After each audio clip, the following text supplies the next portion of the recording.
Welcome, listener. You've stumbled upon the Unexpected Podcast. Whether you're meant to be here or not, you might want to prepare yourself for a world of stories you won't hear anywhere else.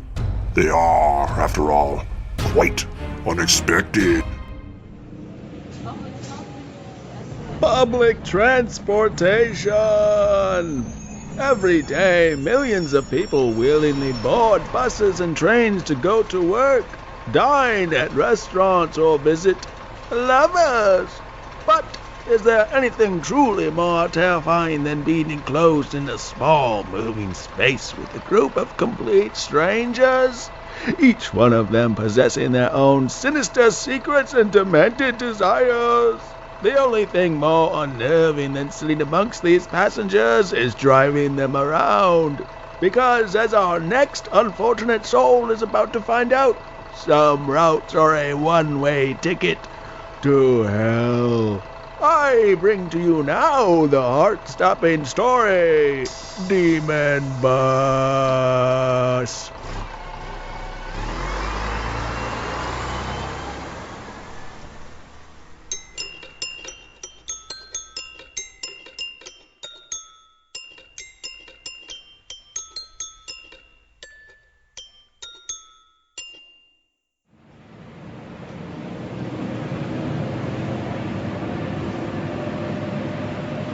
So then what about last night?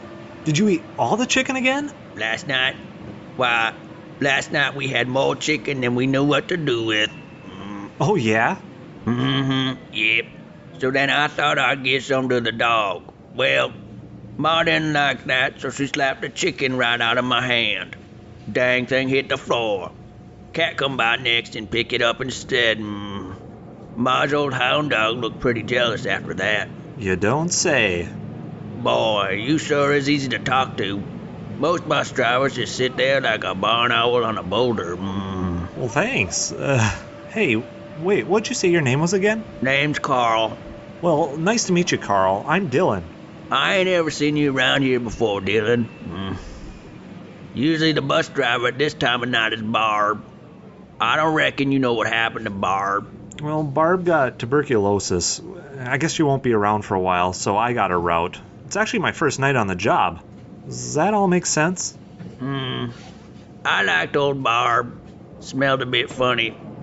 Like leftover cabbage in the shed, but she treated me real kind.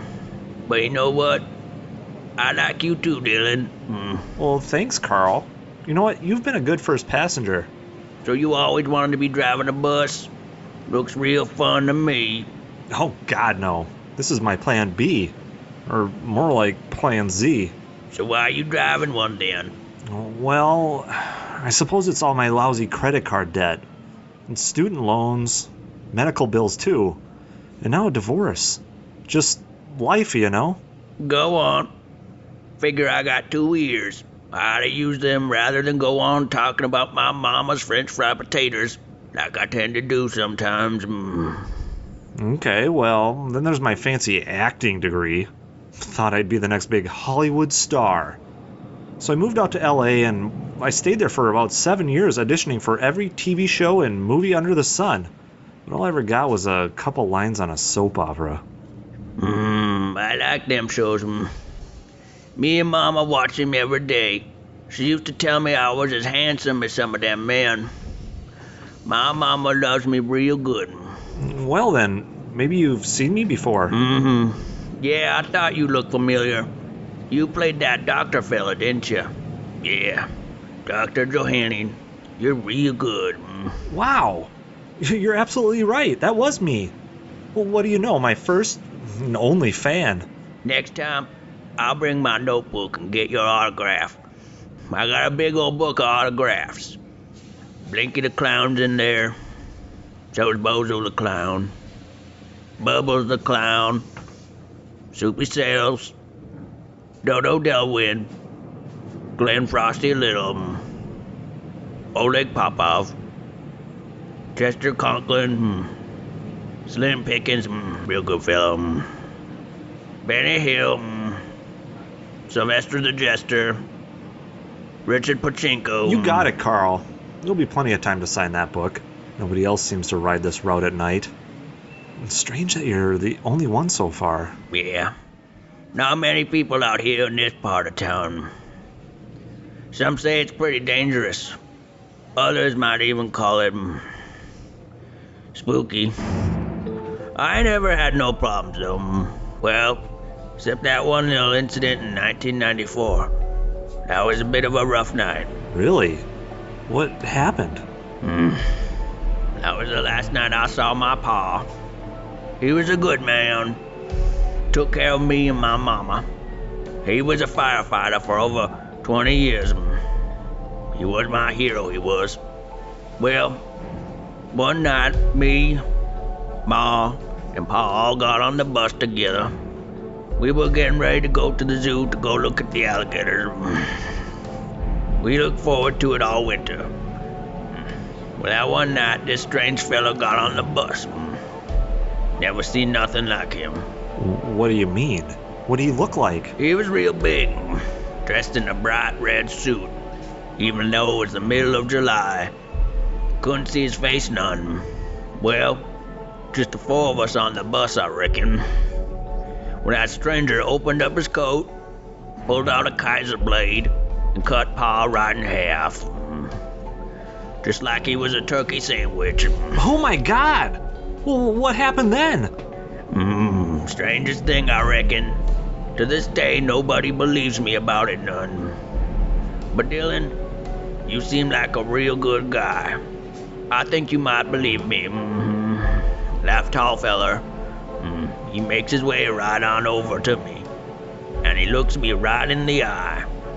Opens his mouth and says to me, something I reckon I'll never forget. He says, "Oh, right there's my stop. I best be moving on." But what did...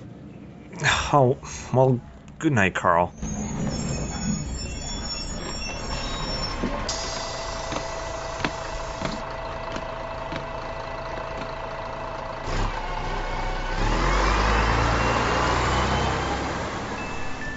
Guess I'm all alone again. Some hotshot I am. 38, driving a bus, little weight around the middle. Balding too. Bad case of the gout. Lost my star seller rating on eBay the other night. Serves me right for trying to get into acting. Who was I kidding anyway? In this economy, I should be lucky to have any job at all. Oh well. As my ex-wife used to say before she got that restraining order against me, you just gotta keep putting one foot ahead of the other. Oh, hey, would you look at this? Someone else needs a ride. Let me just pull this bus over here. Come aboard, sir. Hello? Hey, mister, I know it's late and everything, but I've got a schedule to keep, so you coming on or what? Okay, guess I'll... Oh, well, have a seat. Anywhere. So, sure is a hot one out, right? Man, I'm baking in this outfit they make me wear. Well, you must be pretty hot yourself in that bright red coat. I'm doing just fine. Don't you worry about me. Oh, sorry, sir. I'm just trying to make the night go a little faster. It's my first night shift, after all. You don't say.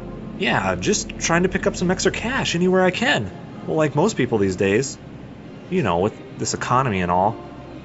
Well, so what do you do for a living? Well, if you don't mind me asking. Maybe I do. Ooh, sorry. Guess I'll leave you be. I'm just some no-name bus driver after all. Well, you don't have to be such a sad sack about it. Put your chin up. Show some pride in yourself and your job. Doesn't matter if you're a bus driver, a garbage man, or an actor. Actor? Well, how did you... Wait a moment. What's your name, friend? Name's Nick, but you can call me Father. Father? Oh, wow, a priest? Well, I sure do appreciate you getting on this bus tonight and keeping me company. Well, I imagine Barb must have got pretty lonely on these long nights of running routes. Say, since you brought up routes, would you mind if I get you to take me somewhere a little off the beaten path? Huh? Oh, I don't know about that, Father. It's only my first night on this route. I don't know. How does $2,000 sound? Excuse me? Make no mistake, Dylan. I've never been one for joking round or tomfoolery. I just need to get to South Miller Avenue. To reward you for your inconvenience, I shall pay you $2,000 cash. No questions asked. I... My boy, you drive a hard bargain. $3,000. Well, okay, well, this isn't drug-related or anything, is it? Ha! Drugs? No. Drugs are for the weak-willed and weak-minded, not to mention the naughty. I just need to make a quick stop, that's all. To see an old friend. But it's very urgent. You could say it's a matter of life or death. Well, okay. $3,000. That's a lot of money. Well, especially in today's uncertain world. Let's do it, Dylan. Well, he said no questions asked. This is your chance to face down your fears, and we'll finally get what's coming to you. Let's ride! Demon bus! Demon bus! It's coming to get ya! Demon bus! Demon bus! It's coming to take you to hell! Demon bus! Demon bus! Will run you over! Demon bus! That's the way you'll get off this bus! All right, Father. Well, here we are. South Miller Avenue. Perfect. Here's your money, as we agreed upon. Whoa, wait a second, sir. That's not money. Is that a Kaiser blade? Oh no, it's you! The man from Carl's story! Oh, don't worry, Dylan. It's just one of my oldest tricks. Wow! You just turned that into a stack of cash.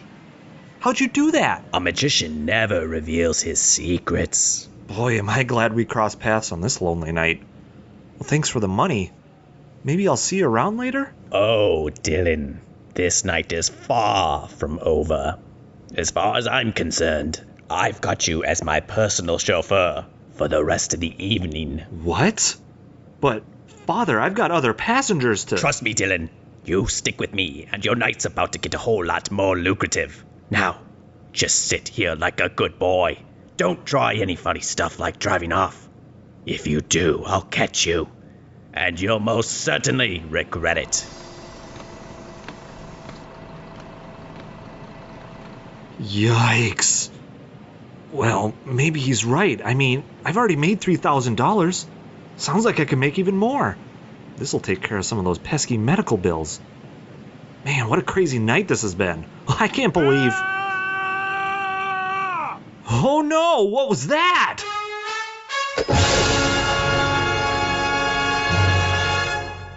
The Unexpected Storytelling Podcast will return after a short word from our sponsors. Hello, this is your friend Douglas again. Aren't you glad to see me? Just kidding, this is the radio. I know you can't see me, but what you can see are incredible deals at my new job, Tony's New and Used Car Lot Emporium.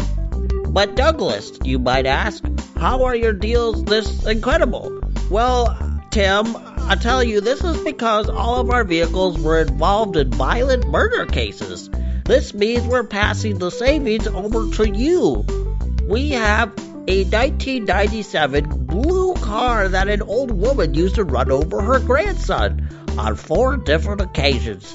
It's only $3,999. Then there's a vintage motorcycle, one that delivered fatal drugs to nursing homes.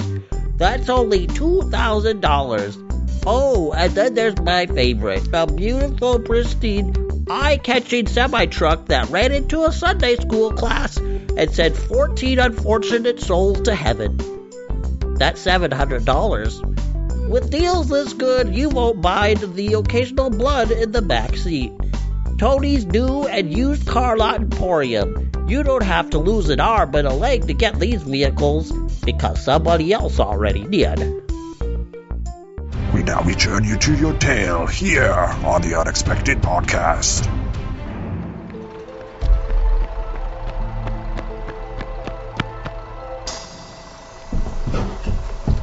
What did you do, Nick? Never you mind. It doesn't concern you. Just something that needed to be done. Now go. But what was that scream?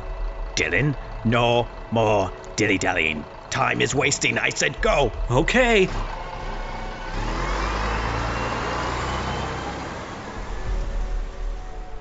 Look, I don't know what just happened, but I'm gonna have to let you off at the next stop, okay? Money or no money, I'm just not comfortable with what's going on here. You won't be letting me off anywhere. Like I said, this night's just getting started. I can't get involved with this. Please. I have a child. Just leave and let me go on. Here's $5,000. Now drop me off near Dongaroots Creek. That's 10 miles out of town. What are you gonna do? You don't need to know. Just take the money and drive. It seems a man like yourself could use $5,000. It would surely help with your recent divorce. Divorce? How did you know about that? Who are you? Neither friend nor foe. Just a stranger. If anyone ever asks, you'll say you never met me, and we'll go our separate ways once the night is through. And then, perhaps we'll meet next year. Well, okay. You said $5,000, right? Let's just get this over with. Demon bus! Demon bus! It's coming to get ya! Demon bus! Demon bus! It's coming to take you to hell! Demon bus! Demon bus! Will run you over! Demon bus! There's no way you'll get off this bus.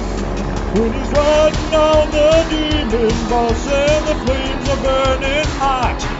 Well, it's gonna take the will of a man to find out what he's got. The only choice that matters is to grab a hold of the wheel. Oh, the demon bus is gonna take him 40 miles per hour to hell.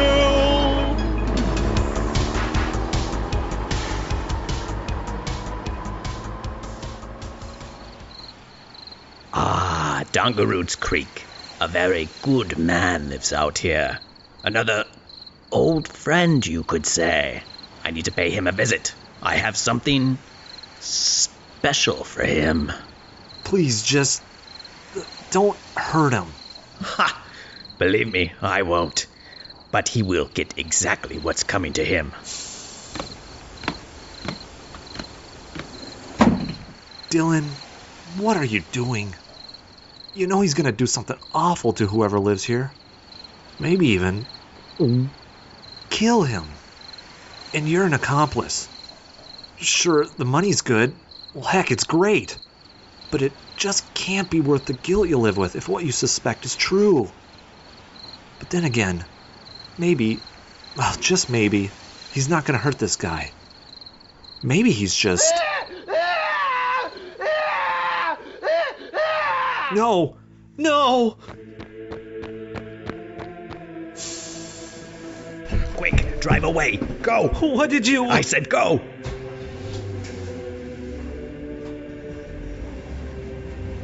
Just level with me. You're a priest, after all. You have to tell the truth. Did you kill that man? Oh, what nonsense. No! Let's just say I delivered him a gift. We have to stop. I can't do this anymore. I'm gonna go to prison again. Stop with that nonsense. One more stop and then you're free to go. Look, Nick, Father, if I'm being honest with myself, I don't think I'm cut out to be a bus driver if this is what I have to deal with. I won't do it. Not even for $100,000? $100,000? That's right. $100,000. Pay off all your debts, all the medical bills, your divorce. You could perhaps fund your own independent film and be the star. Just like how you always wanted. Me? The star? That's right. No more trashy soap operas for you. You can finally show Hollywood what they were missing all along. They'll see how creative you are and beg for you to come back.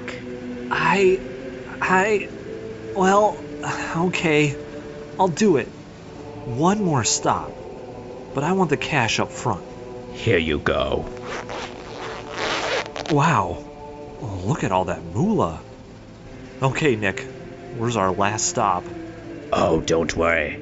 You'll see soon enough.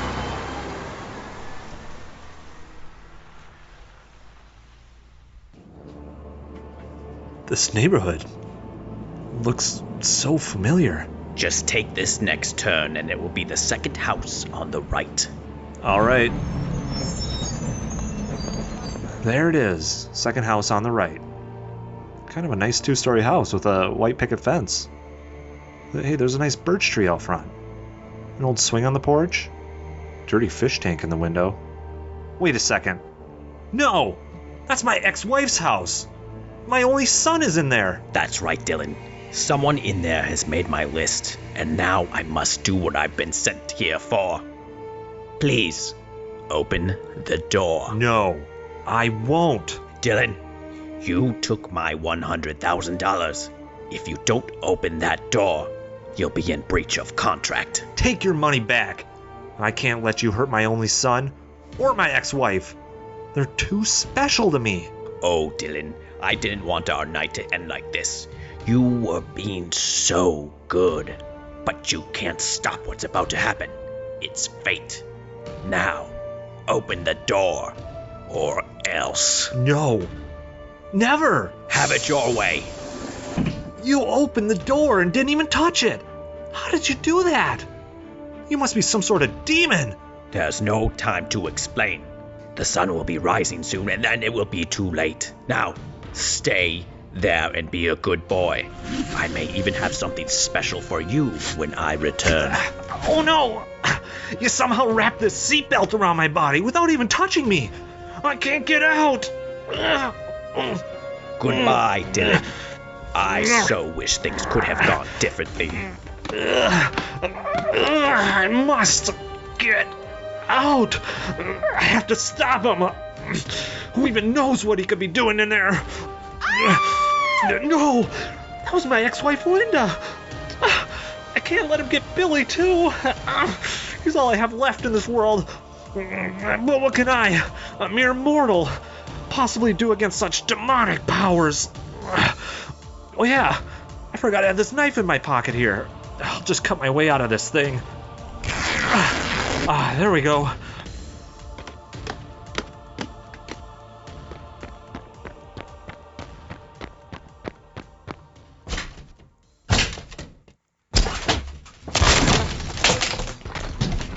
Billy? Linda? Where are you guys? Good little Billy. You've been such a nice boy all year. And now you will be rewarded. No! Hands off him, you sick demon! Dylan, how did you escape? And what are you doing with that pocket knife? No! I don't care who or what you are or where you came from. I order you to stay away from my son. Oh, Billy. Billy, are you okay? Dad? I'm fine, but what did you do? I stopped that evil demon. You're safe. Now give me a hug. Dad, do you even know what you just did? I saved your life, son. You'll understand someday. I'm sorry you had to see Daddy stab that evil demon in the face and slit his throat, and then gouge out his eyes, and then disembowel him and chop off each one of his fingertips. I just wish I could have been there in time to save your mom, too. What are you talking about, Dylan? And why are you in my house? You know you're not supposed to be within 500 feet of me. Looks like I had good reason to get that restraining order. Linda? I thought you were dead. And why are you holding a new VCR? With a bow on it? It's what I wanted for Christmas. I put it on my list the past 7 years, and you wouldn't give me one. You never gave me anything I wanted, or listened to me at all for that matter. I told you I wanted you to stop sleeping with all our babysitters, but you didn't. Then, all I wanted was for you to get a basic part-time job to pay for our bills that kept piling up, but you thought it was a good idea to go down to the bar and ask the bartender to turn on that soap opera you were in, hoping that they'd rerun your episode. But soap operas don't have reruns, you idiot! I kept telling you that, and you didn't believe me. And then finally, someone came along who did listen to me, who gave me the gift that I've been asking for all these lonely years. Who gave it to you? Santa did, Dad. Santa Claus. Huh? Santa Claus? That's right, Dylan. It's me, Santa Claus. No. You can't be Santa Claus. You're a killer demon. You murdered all those people in cold blood. You made me call you father, like you were some satanic priest. What? No, Dylan, I did no such thing. And you called me father because, well, some people know me as Father Christmas. But I heard all those people's screams. Dylan, if you can recall, tonight is Christmas Eve. The sounds you heard were screams of joy. I gave old Bill Brazel a brand new wristwatch. Oh, he wanted one so he could get to work on time. I then delivered sweet Mary O'Neill some cookbooks so she could bake a huckleberry pie for her grandchildren. She was so happy. Why did you give me all that money? People only do that when they're up to no good. Don't you see, Dylan? Money is no object for me. With your string of bad luck this past few years, I knew it was the gift you needed the most. I always believed in you, Dylan. You're a great actor. I wanted to help you enjoy a better life and make that film you've always dreamed about. I wanted to see you become a star. But it was not meant to be. No. This can't be. If you're Santa Claus, why were you riding my bus? Don't you have a sleigh? Oh. As you know, it's an exceptional heat wave out there, and reindeer don't like to fly in such weather. Does that make sense? I figured at the end of the night I could give them a well-deserved break. Apparently, this was a poor decision on my part. But what about Carl's story? About the murderer in the red suit, with the Kaiser blade? That had to have been you. Dylan, this is a large city. Didn't you ever stop to think there could be two men wearing red suits out there? I'm running out of time to explain all these things to you. Christmas is such a time of happiness, but now it feels so dark, so cold. Santa, please, no. Dad, I think Santa's dying. Yes, Billy, I am. After 9,000 years. I will admit many of those I spent as a demon in league with Satan. But then, 1 year, everything changed. You could say it was the children's laughter that turned me good, despite hearing it millions of times. I never, ever tired of those screams of joy. But now, this will be my last Christmas. There will be no more presents ever again. No more joy for anyone. Please remember, I loved you all so very much. But Dylan, tonight, you were a very naughty boy. Oh no, he stopped breathing. Oh, no! I can't believe it. I killed Santa Claus.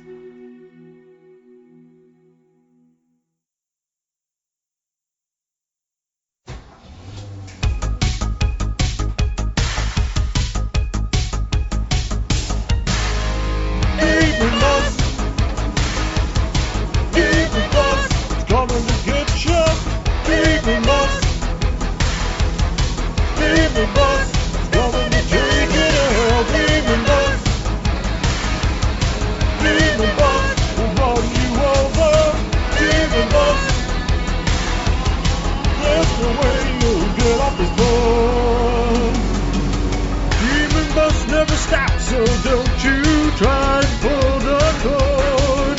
It's filled by the eternal fire of sin, mighty hope. It's the only right in fandom where a demon drives a bus. And he's the only one that can stop the demon from destroying all of us.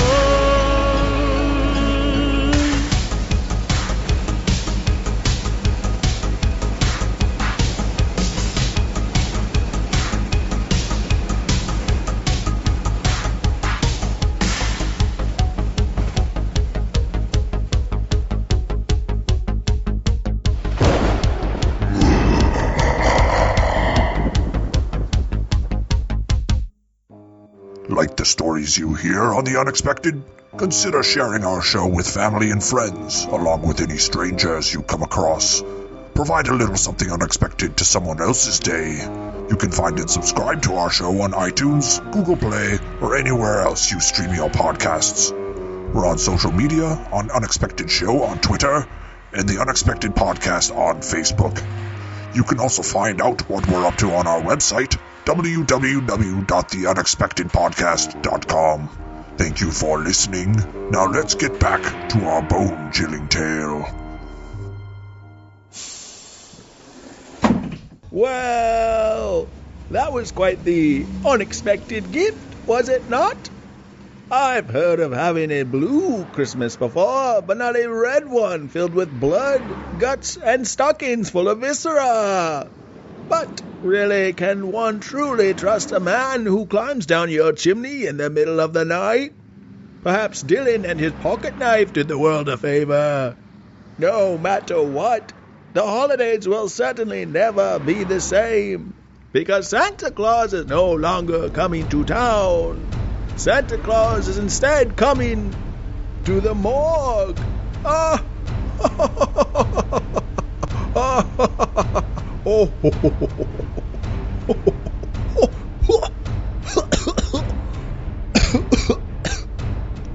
oh, it hurts. It hurts to laugh. Oh, bother.